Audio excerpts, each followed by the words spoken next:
আজ হলো চৈত্র সংক্রান্তি, মানে বাংলা বছরের একদম শেষতম দিন। আজকের দিনে কিন্তু আমাদের সকলের বাড়িতেই পাঁচন রান্না হয়ে থাকে, মানে নানা রকম সবজি দিয়ে একটা সবজি রান্না করা হয়। যেমন আমি নিয়েছিলাম সজনে ডাঁটা, উচ্ছে, কুমড়ো, বেগুন, কাঁচকলা, তারপর মিষ্টি আলু, আলু, এঁচোড়, থোড়, পটল, বরবটি, এই সমস্ত কিছু দিয়ে আমি রান্নাটা করছি। এর জন্য প্রথমে আমি সবজিগুলোকে সেদ্ধ করে নিচ্ছি।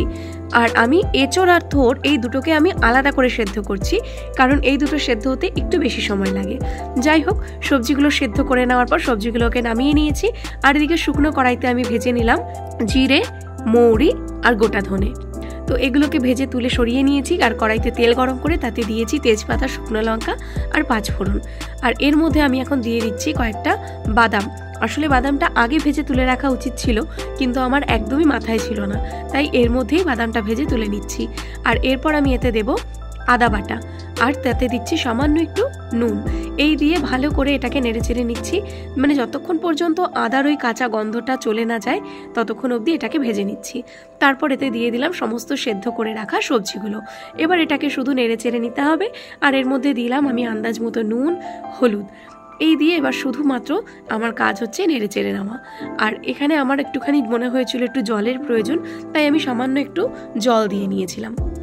এইভাবে ভালো করে গামাখা হওয়া পর্যন্ত নেড়ে চেড়ে নিলেই কিন্তু পাঁচন রান্না একদম তৈরি।